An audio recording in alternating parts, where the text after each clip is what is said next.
শ্রীকান্ত বলেছে ভাই হাইড্রোজেনে তো কোয়াড্রেন্ট একটা, আপনি 3টা দিলেন কেন? মানে ও বুঝেছে হচ্ছে হাইড্রোজেনে তো 1s1, মানে অরবিটাল আছে হচ্ছে শুধু একটা, 3টা কেন? এটাকে বলা হয় শক্তি স্তর। এটার হিসেব একটু পরে আসতেছি।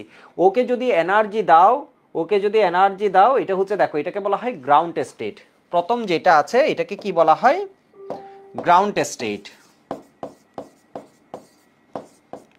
এই ইলেকট্রনটা অরবিটিং করছে এখানে, একে যদি এনার্জি দাও ও কিন্তু আর এখানে থাকবে না, ও দ্বিতীয়তে চলে যাবে। এর মানে এই ইলেকট্রনের শক্তি বাড়বে, দ্বিতীয়তে যাবে।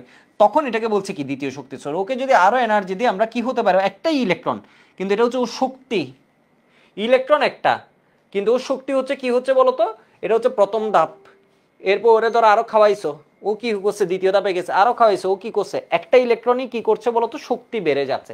এমন সময় এর এত খাওয়াইলে, এত এনার্জি দিছো, ও নিউক্লিয়াস আর কি করতে পারে না, ইলেকট্রনটাকে ধরে রাখতে পারে না। ওইটাকে বলা হয় ইনফাইনাইট এনার্জি লেভেল।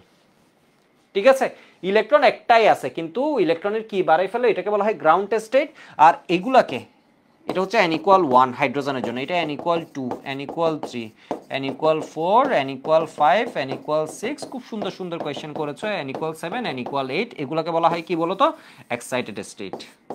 তো আমি এখন আর কোয়েশ্চেন নিব না, এখন আমি আবার পড়ার মধ্যে চলে যাব।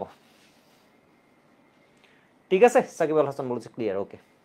তো ওইটা নিয়ে একটা কোয়েশ্চেনও আছে, হাইড্রোজেন একটা ইলেকট্রন থাকা সত্ত্বেও মানে এরকম হয় কিনা, এই হচ্ছে শক্তি স্তরের খেলা।